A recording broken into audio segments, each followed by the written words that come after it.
Okay. Alright, okay. Check. Okay, it seems to be working well. Kind of feels weird that this is, like, the way that I'm coming back to YouTube, if anything. You know, when I was, like, 10 years old, used to upload vlogs and shit. Using, like, some shitty YouTube app that I don't even know was actually officially licensed. I still don't know if it was. But all I know is that app was shit. Kind of like after that, after I moved to this house, I kind of like just stopped with the content. I just stopped with YouTube in general, pretty much.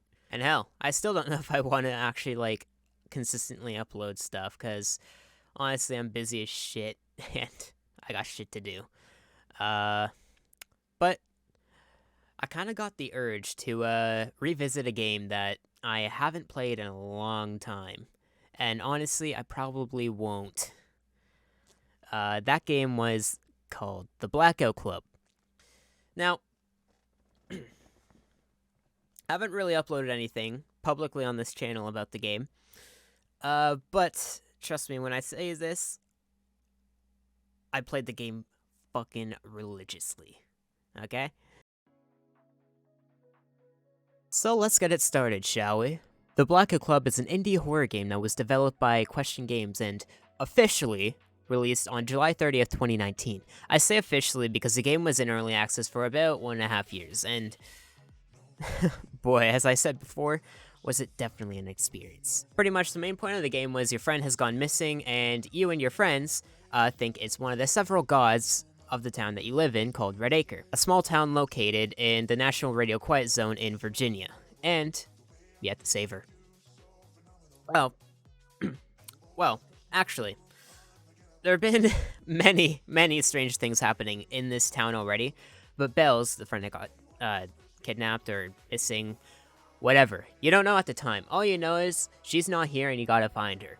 So, you and your friends establish a covert night ops group called the Blackout Club, and you carry out several tasks at night, such as stabbing and kidnapping adults with tranq darts and throwing them into random people's basements, and other missions include making them bust a move, or throwing expanding foam on sound sensors. Makes sense, it's a stealth game. Why do we do this stuff? Well, I know there's actual lore stuff to it, but it's all obscure shit if I'm gonna be completely honest, and that brings me to the next part of my video. New single player mission of... Oh shit.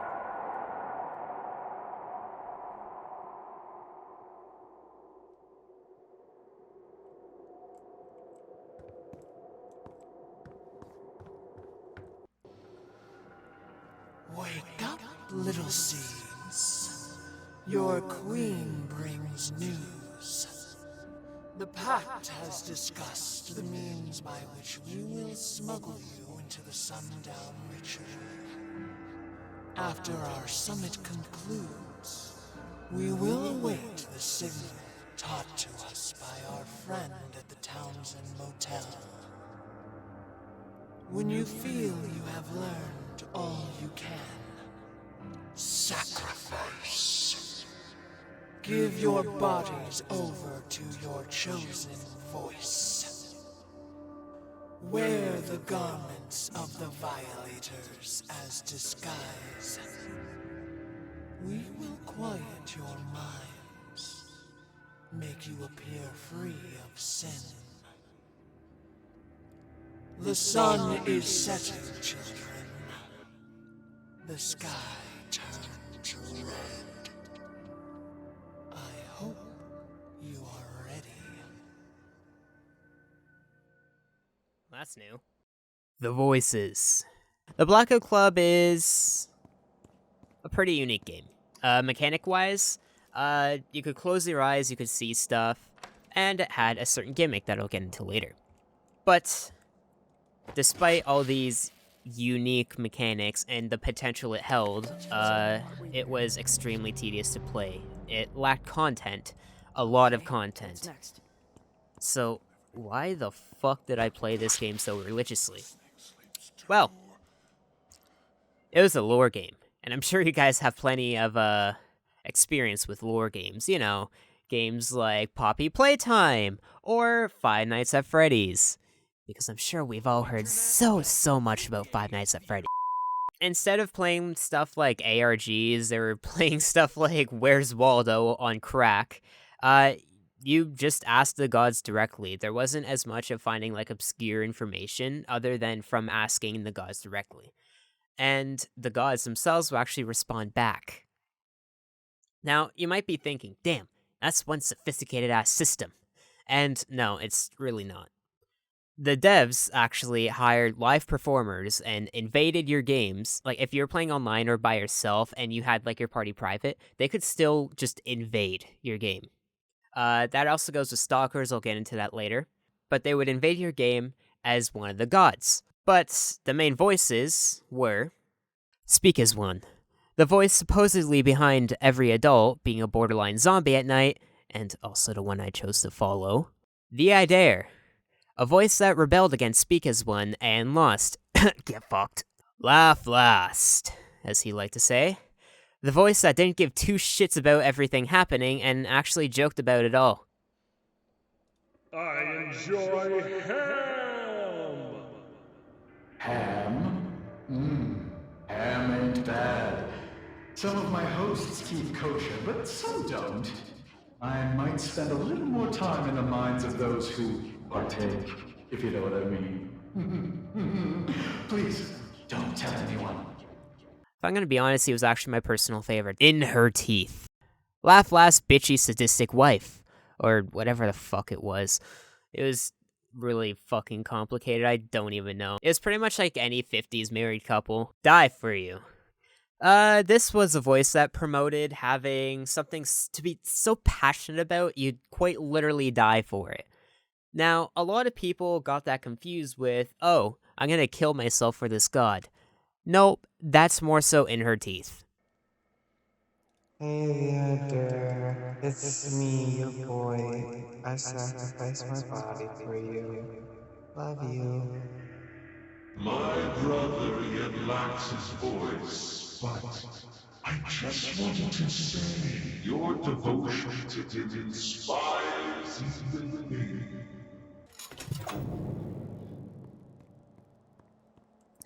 The Measure Cuts. He was a voice that was all about the numbers, information, precision. Dance for me. Rest in peace, by the way. She just liked to dance and sing his shit, and another god didn't like that. Well, to be honest, I don't think this god actually gave two shits about it, but it ate her anyway, because voices apparently eat other voices. This was a really weird game. Gwen, we don't have time. Devin is safe. We have Kiara detained, but you need to know. Everyone needs to know. The Hunter's working for SAO and he doesn't know it. He's like a sleeper agent.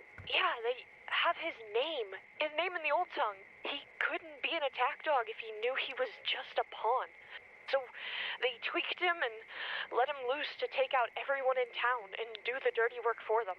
And if the Hunter acts up, they have a kill switch. If In Her Teeth is going to face him, she needs to hear it. Daxton's dozen out. Hunt the Strong. It kept its name secret for a long time, and then it decided to eat Dance for Me. The ironic thing is, it's called Hunt the Strong, but Dance for Me was like one of the weaker voices. She didn't really have much of a following. Seed the Grudge. Also, a newer voice that learned Dance for Me got borderline bored and decided it was time to step in and do jack shit. The measure cuts. Brother. If you will grant me a moment of... Oh, damn it. Look, in Redacre, I lead the pact, yes. But I am a young queen, and you are a scholar. What do the children say? A massive nerd. So, why must our summit be here? Why? Look up. Centuries ago, it was here that our human hosts began to wonder if the gods were in conflict. The moon appears to hide the sun.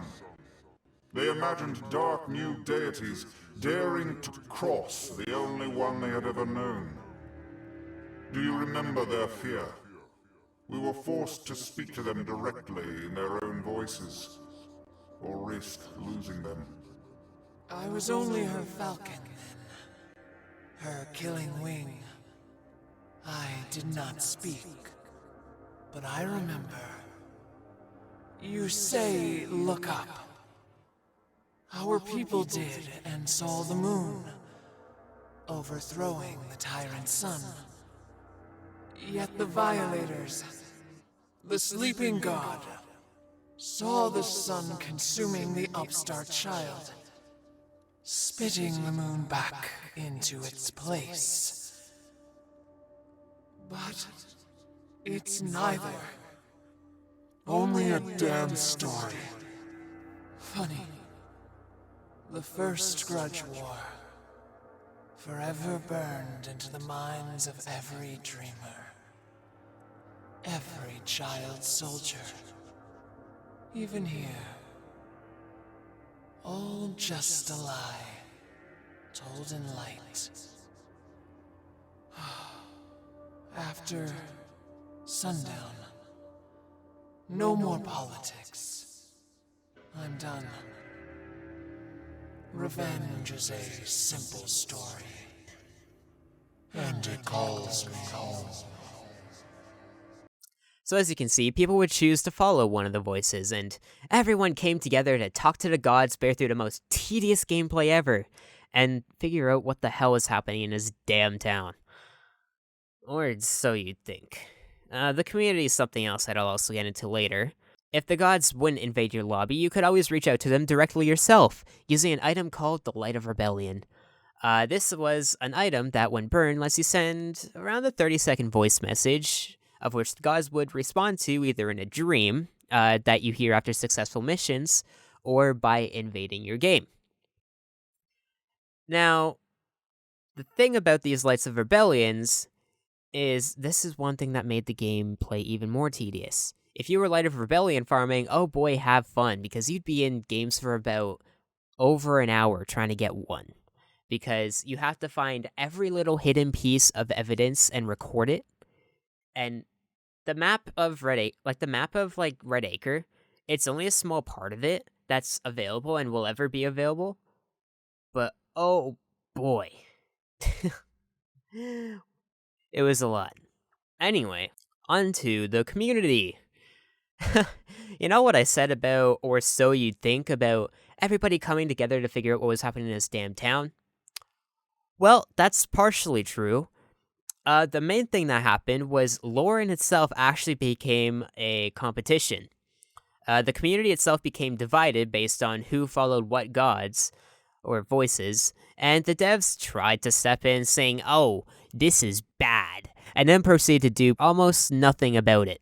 Though, in my experience at least, I'll have to give it to them, the community was nice for the most part, in my opinion, whenever I played with them. It was a mixed bag depending on who plays. There were some people that say, yeah, the community is a bunch of assholes, it's like extremely toxic. I didn't have too many problems with it. It was like a pretty nice community. Until you start bringing up lore. Because, oh boy, was it quite literally a Cold War. Kid you not, people would withhold info as if they signed an NDA, so that they couldn't talk about how the I Dare told a bunch of kids to take a shit on a daycare rooftop. I don't think that actually happened, but, well, let's just say he was kind of irresponsible. Point is, lore became a competition, community became divided, and you can only imagine how that ended for the game. But let me talk about my personal favorite part of the game. The Stalkers. Oh boy. This was definitely one of my highlights and fondest memories of the Blackout Club, because I am a piece of shit. Where you could invade somebody else's game, even if they were private, literally traitors to the Blackout Club, under Speak as One's guidance, didn't matter which god you followed. The point of stalking is quite literally to wreak havoc. So, Blackout Club, you pretty much record evidence, of the stuff happening in the town, try to convince people to join your side, find bells, stuff like that. The things you're recording as a stalker are the kids. You would record them, stab them with tranquilizer darts to drain their stamina, and pretty much just all around sabotaging their mission. Stalkers were intentionally made weaker though. They don't get the benefits of like a full party because when you're around people in your party, you get enhanced stamina regen, which is a huge thing in this game. But anyway, there is an ongoing problem, which honestly I'm guilty of, called blood stalking, which stalking in itself, you get points based on like what you record. If you record like unconscious adults or just the kids in general or like vandalism. You could also work on getting the kids captured because how the game works is whenever you alert the looses, the sleepers, you attract attention from the shape, who can quite literally turn people into sleepers. The shape had anger issues though. You could get woken up if you got shaped, but if you got shaped 3 times, the shape would just outright kill you. Honestly, the only times where I ever actually got killed in a game was if I was intentionally doing it. The achievement still haunts me on Steam to this day. I don't know why that's an achievement, but it is. But anyway, blood stalking was pretty much you only stalked to get everybody captured. And oh boy, is that fun. Because a lot of people bitched about it. Like, a lot of people are like, oh no, blood stalking doesn't get you points, blah blah blah. Who cares about trying to get to the top of a leaderboard, okay? I already did that. I'm here to have fun. If it ruins people's funds, well, it's not my problem. But, again, I'm a piece of shit. Also, stalking was a game mode that actually required skill to pull off, especially when you were versing a party of 4. And to those parties that actually stuck around in games that I was in and decided to say, hey, we're not exiting, we're not completing this mission until this stalker is down. It's capture or get captured. And to those parties that do that without camping on rooftops the entire time, I say good on you. Thank you for nurturing the egos of players like me. Seriously though, I give you my props. Those games were like genuinely fun. If you guys ever view this video. But the game's like completely dead now, so I doubt that people are yearning to see content based on it. It's kind of heartbreaking, actually. How is the state of the game now? Well, 2020 hits, I've since stopped playing the game. But I decided I'd temporarily come back, because I noticed a new content update hit. They added a new content, which was just game modifiers when you pick up cursed tablets. Some awesome, others not so much. Unfortunately, it wasn't enough, because that was the very, very last content update to the Blackout Club. The voices truly were the only thing keeping this game alive for a long time, and honestly, probably since, like, its launch. The game has been stale, and even that had to come to an end. COVID made things hard, it basically made them rare, a lot of people stopped. But to those who, like, actually stayed true to it, about late 2021, they decided to wrap the game up. In the most fucking anticlimactic way.